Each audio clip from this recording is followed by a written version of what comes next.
Yo, I just had to pull over, like, and I look all sweaty and stuff because, like, y'all won't believe what God did. So, earlier I'm on her driving down the street, and I heard God said, stop and buy this family food.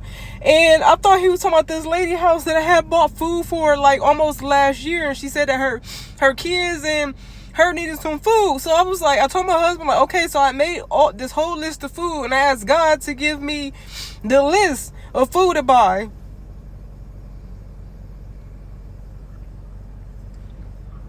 I got to the lady house, and she would not pick up. And I didn't want to leave because there was cheese and meat and ice, and I didn't want to leave the stuff on the porch so that he could cook it and melt it, right? So I'm leaving, and I left a note in her door. So I turned back around because I forgot to put my number on there to tell her to call me back when she get this note so I can drop off the food. Well, there was another lady coming up on her porch, and I said, do you know the lady that live here? And she said, what lady? And I told her, and she said, don't know a lady with kids live here. So I'm sitting here like, what the heck is going on? So I just continued driving, and I asked God, I said, God, please, it's so unreal. And so I said, God, please lead me to a family that needs this food. So I'm driving, and I keep straight.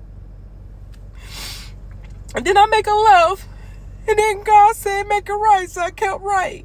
And then I was about to make a left 2 blocks later, God said no, the next street. I went to the next street, and I turned, and there was a gang of kids playing in the street and in the yard. And his dad was standing out there. And I told him, I said, excuse me, sir, I pray to God that he lead me to a family that needs food or someone that I can help, because I bought this food for a family that no longer lives there. And he kind of looks at me like, I said, yeah, wait, do you need food? And he said, yes, I do. And I said, okay. So I gathered all the food. It was bags after bags, ice, a whole lot of food, chicken, enough to feed a family for a week. And I gave him the food, and the only thing you can hear is the joy of the kids saying, oh my God, bananas, grapes, look, Dad, pasta.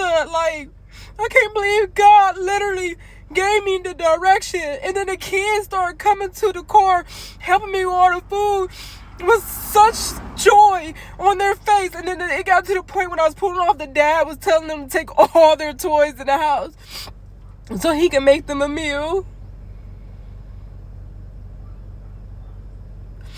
The way that God been talking to me and using me is so beautiful. And I'm sorry I'm over here tearing and bawling my eyes out. But he gave me directions, and as soon as I turned the corner, they was there. Right when I asked him, Lord, let me run into a family. And I was specifically looking for a family playing outside. And as I kept on driving, I was like, there's no one outside. How? It wasn't a coincidence. It was God. Be obedient. You never know how God leading you. Oh, I'm so emotional. Thank you, God. Thank you. This is what I have so much joy. I've never done nothing like this before.